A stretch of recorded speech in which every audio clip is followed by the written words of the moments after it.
Ja ei muuta kuin lämpimästi tervetuloa tänne urheilunurkkaan. Tänään meillä vieraana on HJK:n keskikenttäpelaaja Nikolai Alho. Ei muuta kuin tervetuloa, Niko. Kiitos paljon. Niin Niko, sä oot ollut pitkään loukkaantuneena, niin mikä on miehen kunto tällä hetkellä? Omasta mielestäni ihan hyvä. Että pitkä ollut sivussa koko talvi, tehty paljon töitä, juostu ilman palloa ja oltu salilla, mutta nyt on pikkuhiljaa taas palannut kentille ja muutama viikon sisään pitäisi taas päästä pelaamaan Veikkausliigaa. Niin, hieno viime kausi takana, pääsitte Eurooppa-liigaan ja itsekin oli vahvassa roolissa, niin milläs mielin tähän kauteen on lähdetty? No tietenkin sekin on just se, tämä loukkaantuminen niin tuli tosi huono aika, että jotenkin jäi vähän hampaankoloa, että vaikka oli niin hieno kausi, niin jotenkin ei saanut niinku ihan kaikkea ehkä irti siitä. Mutta joo, tietysti tänä vuonna halutaan, koko jengi haluaa taas eurokentille pelaamaan ja et ei se vaan niinku jää tollaiseksi, että 15 vuoden välein niinku tehdään se, että pitäisi joka vuosi ainakin pystyä pääsemään niinku ainakin Eurooppa-liigan lohkovaiheeseen. Sitten me viedään Suomi-foodista eteenpäin. Teillä on HJK:ssa laaja ja aika nimekäskin pelaajamateriaali ja rotaatio on aika kova, niin kuinka raskasta se on pelaajalle henkisesti miettiä tuo kilpailutilannetta? No en mä tiedä. Tällainen kilpailu tekee mun mielestä vaan hyvää. Et meillä on jengi täynnä tosi laadukkaat jätkiä ja totta kai kaikki haluaa pelata. Kaikki haluaa päästä eteenpäin myös uralla ja kaikki haluaa näyttää Suomessa mitä osaa kentällä. En mä ainakaan pidä sitä mitenkään, että se on huono juttu, että sehän on vaan plussa. Niin, sinut tunnetaan ennen kaikkea jalkapalloilijana, mutta olet myös aktiivinen sosiaalisen median käyttäjä, niin onko sen somen kautta mahdollista ikään kuin boostata omaa uraa? Toivottavasti ei. Siis silleen, että varmasti on mahdollista, mutta että semmoinen jalkapalloilijana niin loppupeleissä se on mitä sä teet kentällä. Siis siitä sulle maksetaan ja jengi tulee katsoa sua sen takia.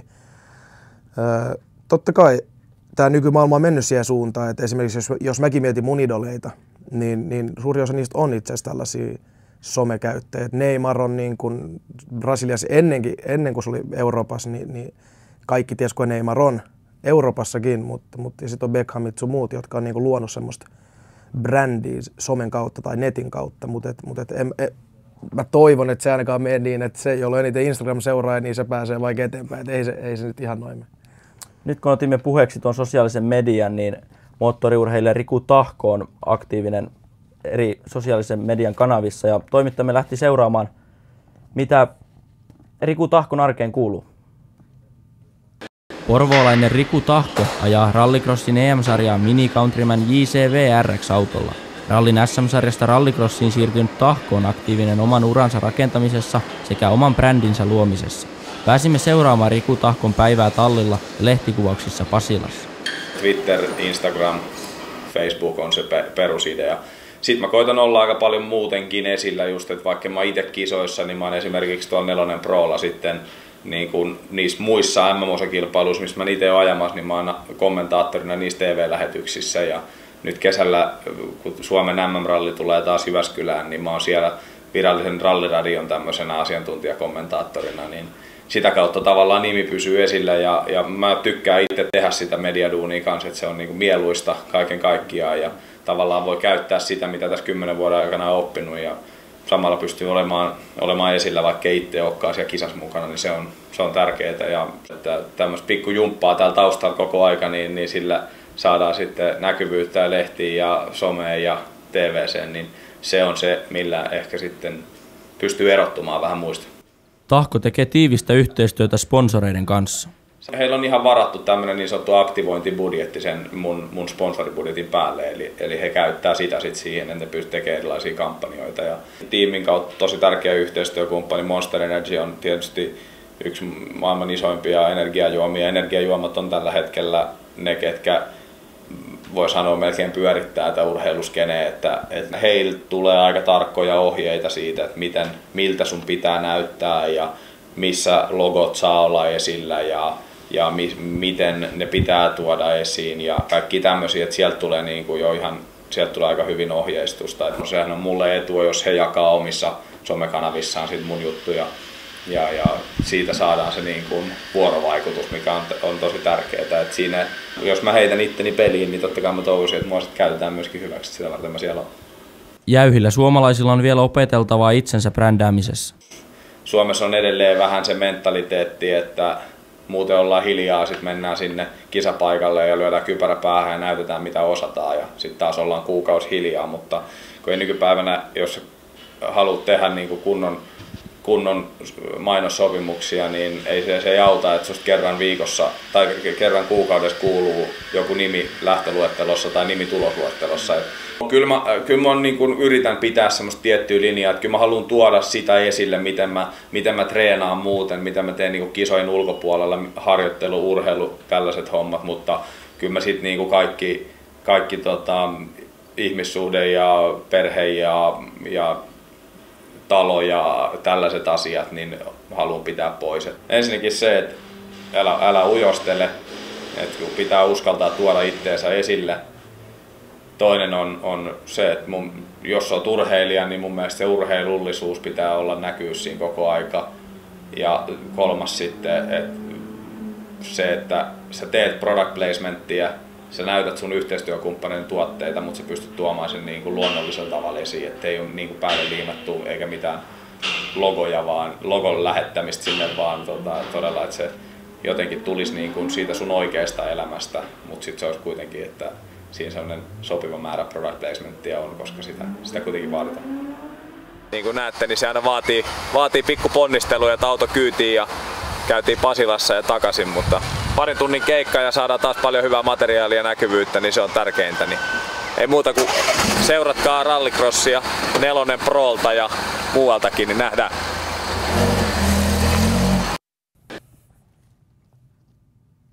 Niin, minkälaisia mietteitä tuo Riku Tahkon kaltainen urheilija henkilöbrändääminen sinussa herättää?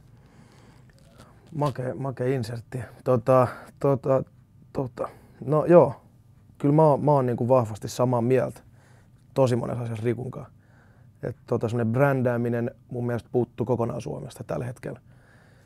Se on vähän semmoinen juttu, että Suomessa tulee jotenkin tosi myöhässä aina kaikki asiat. Ja mä oon jo nuoresta asti, niin kuin mä tuossa aikaisemmin sanoin, just idolit nuoremmalla Beckham, joka on tehnyt sitä niin kuin 10 vuotta sitten. Jotenkin mä oon niin kuin tajunnut sen, tietenkin tossakin on ollut toi musiikki tuossa mun elämässä, niin mä oon tajunnut sen, että kyllä ihmisiä kiinnostaa niin kuin aidosti, mitä sä teet kentän ulkopuolella tai mitä vaikka sponsoreja sulla ja minkälaisia, jos sä oot vaikka haastattelussa, niin ne haluaa nähdä, missä sä oot ja kenen kanssa sä teet näitä juttuja. Mäkin olin, silloin kun mä olin nuori, niin mä halusin tietää, mitä se mun idolit tekee. Ja jotenkin mä oon pystynyt, tai somen kautta pystyy tosi hyvin ja hillitysti sen tekemään. Näetkö sä jotain yhtäläisyyksiä tuossa Riku Tahkon tavassa toimia, että yleensä jalkapalloilijoilla ja sinulla niin kuin on käytössä? No se ehkä se isoin, mikä tuossa tuli, kun kuuntelin, niin just se, että niin kuin mä sanoin äsken, että Suomessa on vähän sellainen mentaliteetti, että ollaan hiljaa. Sitten mennään kentälle pelaa. Sitten annetaan ne haastattelut pelin jälkeen, mutta sitten ollaan taas hiljaa. Et mä en ole ikinä niin tykännyt semmoisesta meningistä. Mutta okei, siinäkin on semmoinen juttu, mistä me ollaan paljon puhuttu niin munkin hyvien ystävien kanssa, joukkuekavereiden kanssa. Joillekin tämä sopii, tämä brändäys. Kaikille se ei sovi ja se on ihan ymmärrettävä. Kaikki ei halua tavallaan spotlightissa. Jotkut ihmiset ei vaan niinku kestä sitä, että niitä pää niinku ei kestä sitä, mutta mä oon aina kokenut sen, että mä haluan olla sellainen, joka niinku näyttää esimerkkiä nuorille ja pystyy olemaan semmoinen, niinku, että vaikka mä oon ammattiurheilija, vaikka mä oon se Nikolai Alho, ketä sä katsot, niin hei, mäkin on ihminen. Että mullakin on niinku muuta elämää, mäkin on rento jätkä, että mä en ole vaan se tyyppi, että sä näet TV:stä tai fudiskentällä. Niin jos palataan sinne lähtöpisteeseen, kun et ollut vielä niin tunnettu kuin nykyään, niin missä vaiheessa se sellainen niin sanotusti oma brändi alkoi mielessä kirkastua? No mä ehkä huomasin sen sitten, kun mulla alkoi tulee, tai siis monet firmat otti yhteyttä ja sitten tietenkin haastattelupyynnöt ja tällaista. Sitten mä niinku aloin miettiä, että okei, että nyt on niinku kiinnostusta, että okei, nyt on hyvä sauma kanssa niinku sit esimerkiksi niin simppeli juttu kuin lisätä hienoja kuvia. Se on niin simppeli, mutta tollainen juttu esimerkiksi Instagrami tai Facebook ja kertoo, tervehti jengiä ja netissä niinku pistää jotain postauksia. Silloin mä tajusin, niinku, että okei, että tässä on tämmöistä pientä brändäystä. Ja nyt muutaman vuoden aikana on niin kuin tullut tosi makeita, mä oon tosi kiitollinen, että on tullut makeita yhteistyösopimuksia. Ne on tavallaan ollut kaikki semmoisia haaveita myös tämän Fudiksen ohjelma, mitä mä oon halunnut saavuttaa. Ja nyt pikkuhiljaa niin kuin mennään eteenpäin monella osa-alueella. Mä oon tyytyväinen siihen. Ihmiset tuntee sinut ennen kaikkea jalkapalloilijana, mutta sulla on suuret lahjat myös musiikin tekemiseen. Ja nyt olet ollut mukana perustamassa tätä 325 mediaa, niin kerrotko vähän tästä hommasta? Joo, mä oon siis musaa tehnyt pitkään YouTubeen alussa ja itse säveltänyt ja soittanut ja laulanut ja kaiken näköistä ja sitten itse asiassa kuvannut videotkin. Ja, se on kaikki lähtenyt siitä ja viime vuonna oli vuoden mittainen diili PM Recordsin ja Warnerin kanssa ja tosi siisti kokemus. Tutustui moneen ihmiseen ja muusikkoon ja ei mitään kuin niinku positiivisuutta kaiken puoli siellä. Mutta sen huomasi sitten, että tämä on myös täyspäivän niinku ammatti, se muusikkohomma. Et ei voinut jatkaa siellä. No haluttiin sitten perustaa oma mediatuotantofirma ja laitettiin 325 Media pystyyn. Meitä on 3 omistajaa, minä, Valtteri Moreen myös HIK:ssa ja Jesse Joronen, joka pelaa nyt Fulhamissa maalivahtina. Ja me 3 ollaan tehty niinku niitä mun projekteja jo aikaisemmin, että videotuotannot, musat ja kaikki, niin tuntuu vaan jotenkin siistit niinku laittaa 3 niinku tyyliin parasta frendiä laittaa niinku tällainen pystyy tuossa Fudiksen ohella. Ja se on toiminut tosi makeasti. Tänä vuonna meillä on ollut 2 julkaisua, molemmat julkaisut päässyt radioon.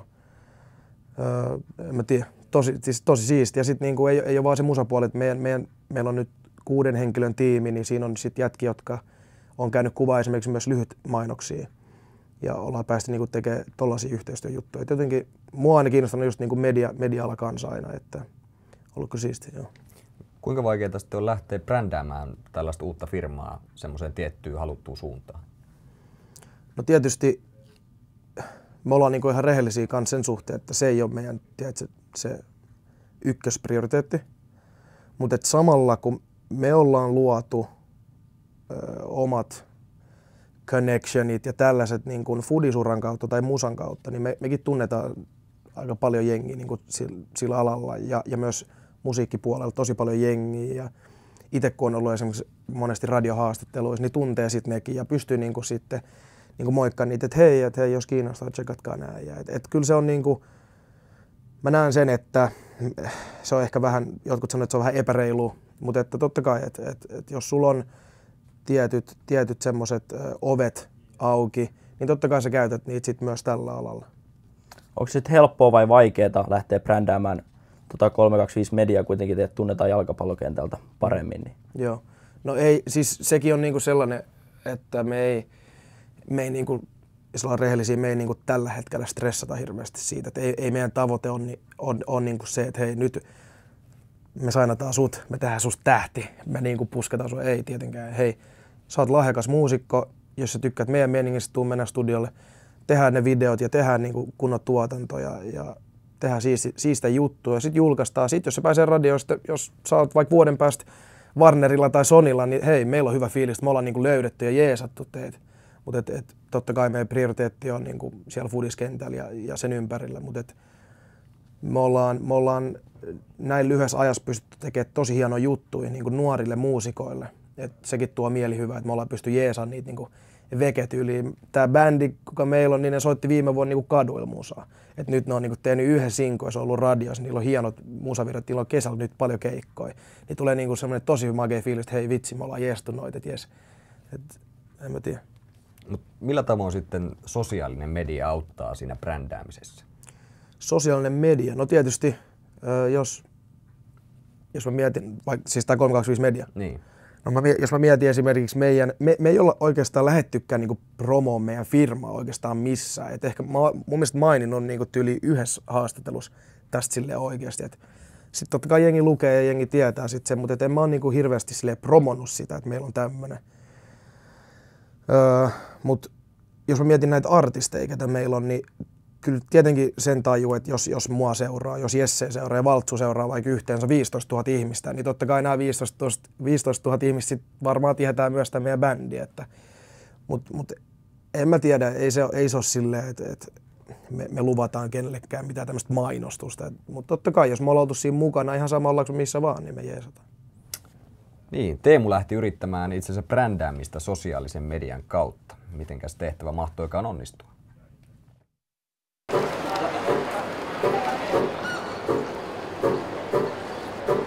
Ei anteeksi, onko hetki aikaa?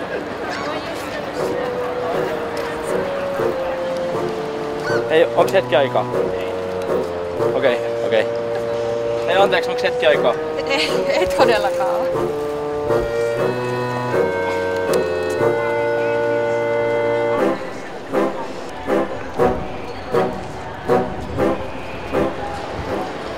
Ei kukaan kyllä ollut tuntemattoman kanssa alkaa juttelemaan. Ehkä apua tarttisinkin, niin ei ketään kyllä pysähdy auttamaan. Tarvitsisi varmaan jollain saada naama ihmisten tietoisuuteen. Ja anteeksi, onko sulla hetki aikaa? Ei. Hei, oikeesti mä tarvin apua. Minuutti. No mikä sulla hätälä? Mä haluaisin naamani julkisuuteen, mutta kukaan ei ehdi auttamaan. Kuka ei auttaa sua? Ei. No mulla on tässä sulle tällainen apuväline.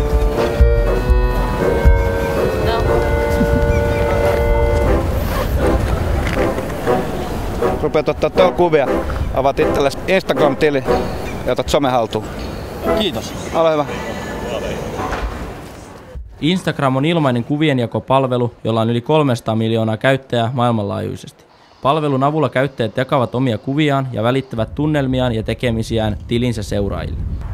Nyt laitetaan selfiet Instagramia ja katsotaan mitä julkisuus tuo tullessaan.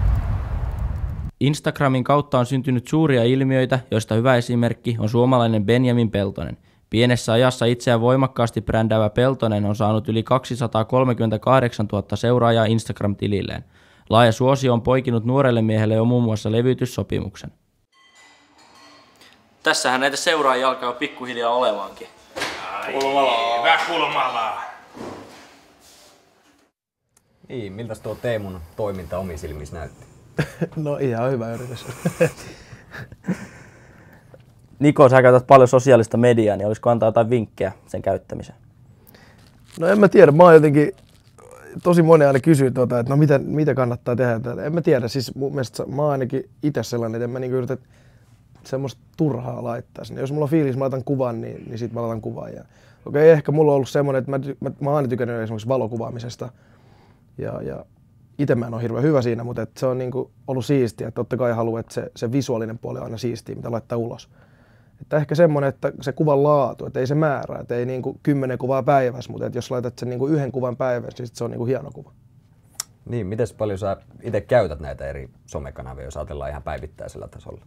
Päivittäisellä tasolla Instagram, Facebook, Twitter, ne 3 on aika hyvin hallussa. Kovassa käytössä. Aika kovassa käytössä. Kuinka tarkkaan sä varjelet siellä yksityisyyttäsi vai ootko hyvinkin avoin? Mä oon aika avoin, mutta sanotaan nyt niin, että kyllä mä tiedostan kaiken, mitä mä sinne laitan. Et ei mikä ei ole vahinko. Että jos mä haluan tuoda jotain asiaa esiin, niin mä tuon sen.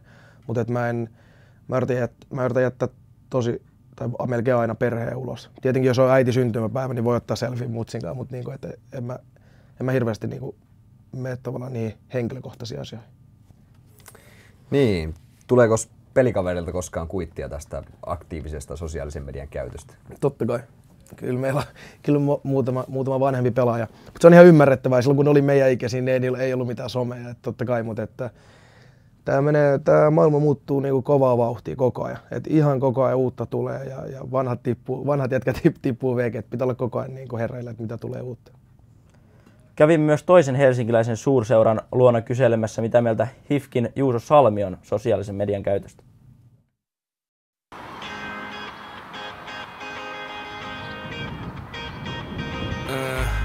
I see the vibe looking so right. We gonna have fun tonight. We be singing, champagne sipping. Morjes, mä tulin haastattelemaan Juuso Salmea ja katsotaan mitä lähtee irti miehestä ja saanko selville, että miten mies eroaa vapaa-ajalla ja kaukalossa.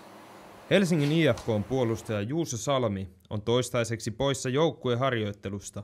No, tässä kuntouttelen molempia lonkkia, eli molemmat on siis leikattu tässä niin viimeisen parin kuukauden sisällä. Eli kesä menee pitkälti kuntouttaessa. Seura ohjeistaa pelaajia sosiaalisen median käytössä. Joo, kyllä aika usein just kauden alkuun vähän kerrataan näitä juttuja. Aina yksittäistapauksissa sanotaan, että joku uusi pelaaja tulee joukkueeseen tai sitten on joku muu sellainen juttu, mikä halutaan pitää jengin sisällä, niin kyllä sitten mainitaan, että nyt ei kirjoitella sinne someen näitä. Et sen kanssa saattaa käydä pieniä vahinkoja. Minullakin yksi vanha pelikaveri, niin tuossa muutama vuosi sitten meni laukoon aikamoisia tällaisia yhteiskunnallisia mielipiteitä ja sitten se yhdistettiin koko siihen jengiin, niin pitää olla aina tarkkana, kun sinne menee kirjoittelemaan. Salmen persoonat kaukalossa ja kaukalon ulkopuolella kulkevat lähestulkoon käsi kädessä. Yritän sekä kentällä että kentän ulkopuolella pitää pään kylmänä, mutta tietenkin sitten kun laittaa kypärän päähän, niin kyllä siihen tulee sellainen tietynlainen momentti ja tämmöinen tahtotila lisää, mitä ei voi tietenkään verrata suoraan tähän siviilielämään. IFK on perinteikäs ja vahva brändi. Pelaajat pyrkivät tuomaan sen esiin. Kyllähän siihen pyritään tietenkin, että se olisi sen niin sanotun brändin näköistä. Toi peli ja käyttäytyminen muutenkin. Et esimerkiksi me vuosittain käydään tällaiset teesit läpi, että mitä arvoja tässä joukkueessa on ja mihin täällä halutaan kiinnittää huomiota. Ja sitten pelaajat pyrkii myös kaukalon ulkopuolella noudattaa tämmöisiä tiettyjä ihan perusjuttuja, että hyvä käytös tuolla kun mennään. Ja kyllä siinä kaikki pyritään saamaan asettua sellaiseen muottiin, mikä on ihan tähän brändin mukaan. Pohjois-Amerikassa urheilijoita nostetaan supertähtien asemaan, mutta Suomessa pelaajia ei palvota samaan malliin. Mielestäni Suomessa on ihan hyvä, että kyllä se kiinnostus on mikä se on ja ei sitä mun mielestä tarvitse väkisi tuoda mitenkään lisää, että ihan vapaasti antaa se määräytyä, miten täällä tuodaan ketäkin esille. Niin, kun tuossa oli puhetta tuosta pelaajien nostamisesta jalustalle, niin pitäisikö sun mielestä Suomessa jalkapalloilijoita nostaa enemmän tämmöiseen supertähden asemaan? En mä tiedä supertähden asemaa. Kyllä on ollut muutama pelaaja omasta mielestäni, kenet on nostettu. Mutta ei mun mielestä, ei ainakaan samalla tavalla kuin Jenkeissä. Et Jenkeissä on ihan överiä, että yksi hyvä suoritus, niin saat 3 vuotta ihan kingin siellä ja tälleen. Mutta mun mielestä se on ihan hyvä. Suomessa nimenomaan se kiinnostus on mitä on. Et totta kai ainahan puhutaan, että me halutaan, että foodis nousee ja jengi kiinnostuu, tulee katsoa pelejä. Mutta se on mun mielestä väärä tapa, että me yritetään koko ajan vaan tyrkyttää jotain jätkiä, että hei, tää on tällainen ja tää on uusi supertähti. Et totta kai media kirjoittaa, mitä kirjoittaa, otsikot myy. Et se on oma juttu se, mutta semmoinen turha lässyttely, niin se on turha. Kuten Juuso Salmi tuossa totesi, niin että seuran toimesta tulee vinkkejä sosiaalisen median käyttöön, niin onko HIK:ssa tullut tai annettu pelaajille niin vinkkejä somen käytöstä? On tullut joo. Et meillä on itse asiassa ollut myös muutama incidentti, josta on tullut vähän sakkoja sitten näille kyseisille pelaajille, mutta joo, kyllä meillä on itse asiassa just sitä, että mäkin teen sitä ihan vapaaehtoisesti, että jos treeneissä ottaa jätkien kanssa vaikka kuvan tai pyytää meidän median vastaavat, jos on ottaa vaikka jotain Snapchat-videoita tai Instagram-videoita, että se lähettää ne mulle ja mäkin laitan sitten ne, että totta kai me halutaan tuoda ja nimenomaan näyttää myös sitä foodispuolta, että kun se on vähän eri asia, jos sä oot vaikka jos mä otan itteni musa, niin sä voit olla studiolla puhelin kädessä, mutta et sä ole kentällä puhelin kädessä. Niin sit jos siellä on joku ollut ottamassa kuvia, niin pyytää niitä ja haluaa myös näyttää, mitä me tehdään treeneissä ja jätkien kanssa siellä. Onko teillä HJK:ssa jotkin sellaiset tietyt teesit, jonka alla pyritään toimimaan niin pelikentillä kuin niiden ulkopuolella? No ehkä se isoin, mikä on ollut aina, on semmoinen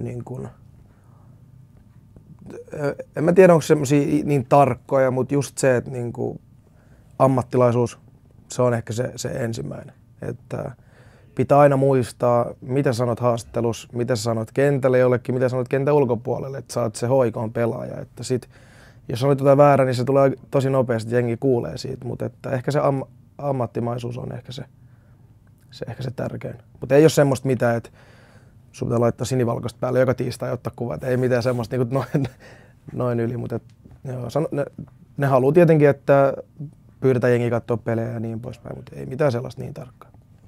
Kuinka paljon joukkue keskittyy siihen, että se nostaa yksilöitä, brändää yksilöitä esille tai mainostaa niitä? Tuo on vaikea sanoa, että en mä tiedä, se on ainakin sen mä oon huomannut, että totta kai, joka on myös ihan fiksu, jos sulla on joukkueessa pelaaja, jota seurataan tosi vahvasti vaikka somessa, niin miksi sit sä et ottais häntä vaikka johonkin, jos on vaikka tulee HIK:lta uusi fanituote tai jotain, että sit käytetään sitä pelaajaa. Totta kai on ihan mun mielestä ihan normijärkeä, että saadaan näkyvyyttä, mutta että en mä tiedä, kyllä meilläkin on aika silleen tasapuolista, että kyllä meillä käy niin kuin jokainen jätkä joutuu tekemään jotain silleen medianäkyvyyttä joka vuosi. Totta kai sit jotkut jätkät on enemmän ja jotkut vähän, mutta kyllä kaikki sen käy. Kaikki saa periaatteessa sen chanssin tai kaikki saa sen niin kuin kokea sen joka vuosi, että käy tekemään jotain siistiä media edessä. Niin, olet paitsi Suomen mestari, niin myös voisi sanoa, että melkoinen sosiaalisen median mestari.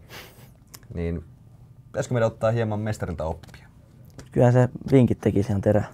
Niin hei, me jäädään tänne brändäämään itteemme, Teemua ja mua, ehkä vähän Nikoakin. Niko ei tosin sitä tarvitse tehdä, mutta tähän väliin kiitoksia teille kaikille seurasta ja ei muuta kuin moi moi!